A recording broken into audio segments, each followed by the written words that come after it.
नमस्कार दोस्तों, मैं colonel Ajay, CEO Ajay astro money guru first global astro finance digital channel से आपसे मुखातिब होता हूं। आज 1 फरवरी सन 2022। दोस्तों, आज का दिन महत्वपूर्ण है क्योंकि भारत सरकार के वित्त मंत्री श्रीमती निर्मला सीतारमण ने आज संसद के अंदर यूनियन बजट सन 2022 प्रस्तुत किया। किसानों के लिए घोषणाएं की, वो हम आपको अवगत करा रहे हैं। वित्त मंत्री श्रीमती निर्मला सीतारमण ने कहा, कृषि सन 2021-22 के दौरान गेहूं और धान की खरीद 12,008 लाख मैट्रिक टन गेहूं की खरीद हुई। किसानों को एमएसपी के जरिए 2.37 लाख करोड़ रुपए दिए गए और प्राकृतिक खेती को प्रमोट किया जाना प्रस्तावित किया गया और पहला प्रोजेक्ट गंगा नदी के किनारे इसका पहला प्रोजेक्ट को शुरू किया जाएगा, ऐसा वित्त मंत्री ने घोषणा की।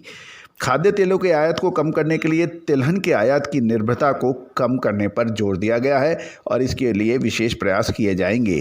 किसानों को भी डिजिटल करने के प्रयासों में तेजी लाई जाएगी और निजी क्षेत्र में कृषि क्षेत्र को बढ़ावा देने के लिए पीपी मॉडल पर काम किया जाना प्रस्तावित किया जाएगा। किसानों को खेतों में कीटनाशकों के छिड़काव का इस्तेमाल करने का तरीका भी बताया जाएगा। ऑर्गेनिक खेती को बढ़ाया जा सके, इसके लिए राज्य को भी निर्देश दिए जाएंगे। नाबार्ड के जरिए खेती के क्षेत्र में स्टार्टअप आने के लिए वित्त पोषण के तरीकों को भी बढ़ावा दिया जाएगा। किसानों की मशीन किराए पर देने के लिए नई नई सूचनाएं किसानों को पहुंचाने के लिए भी तरीकों पर विशेष ध्यान दिया जाएगा और इसको बढ़ावा दिया जाएगा। केमिकल मुक्त खेती यानी ऑर्गेनिक फार्मिंग को भी बढ़ावा दिया जाएगा और एग्री यूनिवर्सिटी को भी बढ़ावा दिया जाएगा। ऐसी घोषणाएं वित्त मंत्री साहिबा ने आज संसद में की।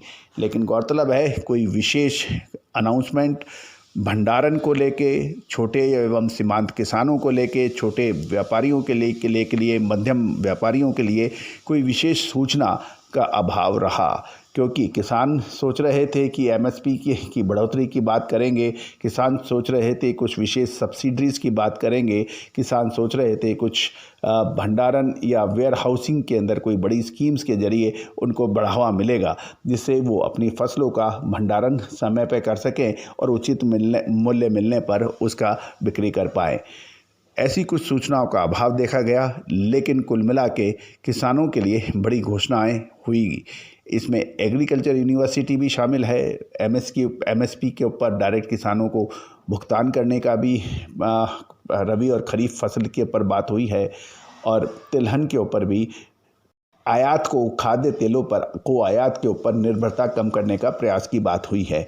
ये एक अच्छी बात है, इसमें होना भी चाहिए, लेकिन किसानों को एवं छोटे व मध्यम व्यापारियों को कृषि से संबंधित कोई विशेष रियायतों की घोषणा नहीं हुई है। ये जानकारी आप तक पहुंचाई जा रही है और यदि आपने चैनल यदि तक सब्सक्राइब नहीं किया है तो उसको सब्सक्राइब करना बिल्कुल ना भूलें, ताकि हर नोटिफिकेशन आप तक पहुंचाई जा सके। All the very best, good luck, happy trading.